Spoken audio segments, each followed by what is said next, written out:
Notte di Mezzagosto non cattura solo nell'incipit. Ogni parola, situazione e personaggio creano con dovizia di particolare un'immensa passione. La Sicilia, la terra sulla quale, seppur lontano da anni, Vincenzo Galluzzo affonda radici ben profonde e impossibili da estirpare.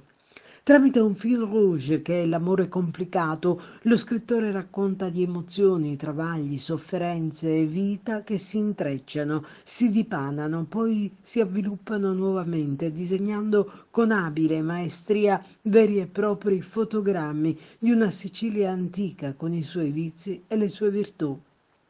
Galluzzo traccia l'identikit di un popolo abituato ad aspettare che il vento soffiasse dalla parte giusta e le cose facessero il loro corso, e in questo tempo ci mostra come ridere, soffrire, consumarsi, guardare la vita con occhi al contempo trasognati e smarriti.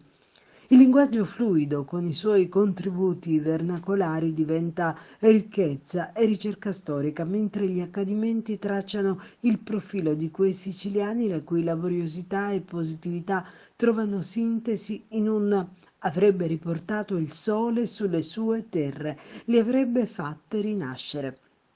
Un lavoro letterario, quello di Galluzzo, che riconferma l'essenza di un artista a tutto tondo che si esprime in ogni forma di arte possibile, dalle produzioni televisive di successo alla pittura, alla letteratura, alle quali imprime sempre un personale tratto autobiografico, e chi lo conosce da sempre questo lo ritrova in Notte di Mezzagosto, quando scrive: «Sin da quando ero piccola mi pongo domande su domande, perché su perché sono nata ribelle, una che ha sempre deciso, soprattutto per sé».